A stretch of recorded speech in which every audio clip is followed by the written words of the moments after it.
Hello दोस्तों, ज़रा इस दुनिया को ध्यान से देखो। इतनी बड़ी धरती, इतने देश, इतनी अलग-अलग संस्कृतियाँ, लेकिन क्या तुम्हें पता है, पूरी दुनिया सिर्फ़ 7 हिस्सों में बटी है। इन हिस्सों को कहते हैं कॉन्टिनेंट यानी महाद्वीप। सबसे पहले नज़र डालते हैं एशिया पर। ये सिर्फ़ एक कॉन्टिनेंट नहीं, ये है सबसे बड़ा महाद्वीप।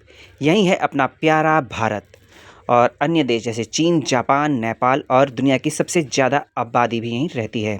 मतलब आधी दुनिया यहीं साँस लेती है। अब ज़रा नीचे चलते हैं, ये है अफ्रीका। यहाँ दुनिया का सबसे गर्म सहारा रेगिस्तान है और यहीं से शुरू हुई थी इंसानी सभ्यता की कहानी। जंगल, जानवर और खनिज। अफ्रीका मतलब प्राकृतिक खजाने का घर। अब मैप को थोड़ा बाएं घुमाओ। ये है यूरोप, छोटा महाद्वीप लेकिन इतिहास बहुत बड़ा। यहीं से निकली मॉडर्न एजुकेशन, साइंस और डेमोक्रेसी की सोच। फ्रांस, जर्मनी, इटली, हर देश अपने आप में एक कहानी है। अब चलते हैं दुनिया के दूसरे किनारे। ये है नॉर्थ अमेरिका। यहाँ यूएसए, कनाडा, मैक्सिको जैसे देश हैं। टेक्नोलॉजी, पावरफुल इकोनॉमी और बड़े बड़े सिटीज़ और हॉलीवुड सेलिब्रिटीज़ का घर। हॉलीवुड से लेकर नासा तक सब यहीं से दुनिया को इन्फ्लुएंस करते हैं। अब नीचे की तरफ देखो, ये है south America. Amazon rain forest, दुनिया के फेफड़े कहे जाने वाले जंगल यहीं हैं।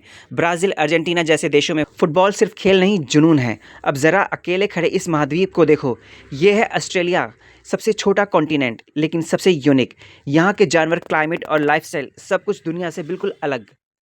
और अब दुनिया का सबसे रहस्यमयी हिस्सा, अंटार्कटिका, जहाँ कोई देश नहीं, कोई शहर नहीं, सिर्फ बर्फ और साइंस। यहीं से क्लाइमेट चेंज के सबसे बड़े सच सामने आते हैं। तो याद रखो, दुनिया में कुल 7 कॉन्टिनेंट हैं।